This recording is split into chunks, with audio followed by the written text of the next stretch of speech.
बिस्मिल्लाहिर्रहमानिर्रहीम। अस्सलाम वालेकुम व्यूअर्स, मेरी यूट्यूब फैमिली में आपको खुश आमदीद। रमजानुल मुबारक का बाबरकत महीना शुरू हो गया है।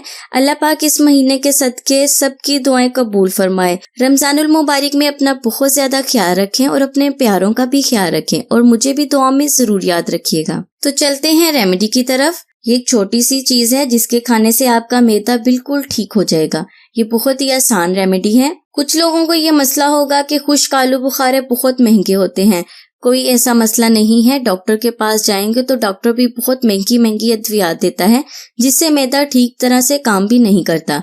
महंगी अद्वियात और डॉक्टर की फीस से जान छुड़ाएं और इस रेमेडी को यूज करना शुरू करें। मैं गारंटी के साथ कहती हूँ ये रेमेडी आपके लिए बहुत ही फायदेमंद होगी। इस रेमेडी का तरीका इस्तेमाल बहुत ही आसान है। तो चलते हैं रेमेडी की तरफ। बहुत ही आसान रेमेडी है। दिन में किसी भी टाइम आपने खाने के बाद सिर्फ एक खुश्क आलू बुखारे को चूस लेना है।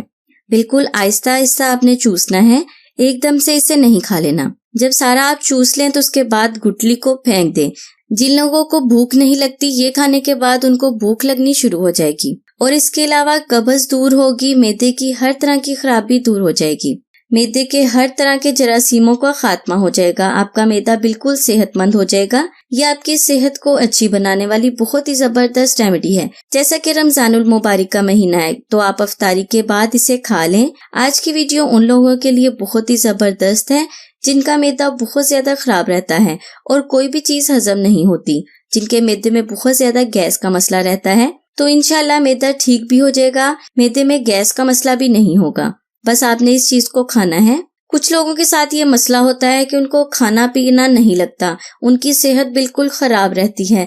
ये तमाम मसाइल आपके मैदे की खराबी की वजह से होते हैं। जब आपका मैदा ठीक हो जाएगा तो आपको खाना पीना भी हजम हो जाएगा। मैदे को ठीक करने के लिए बहुत ही जबरदस्त रेमेडी है और खाना जल्दी हजम हो जाएगा। वो कहते हैं ना, आपका मैदा ऐसे हो जाएगा जैसे लक्कड़ हजम पत्थर हजम, बिल्कुल ऐसे ही आपका मैदा भी हो जाएगा, हर चीज को हजम करेगा। तो ये थी मेरी आज की छोटी सी रेमेडी। मैं उम्मीद करती हूँ आपको ये रेमेडी अच्छी लगी होगी। अच्छी लगी तो वीडियो को लाइक करना और चैनल को सब्सक्राइब करना बिल्कुल भी ना भूलिएगा।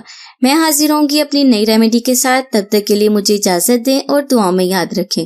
खुश रहें, सबको खुशी दें और रमजानुल मुबारक के बाबरकत महीने में सबका ख्याल रखें। अल्लाह हाफिज।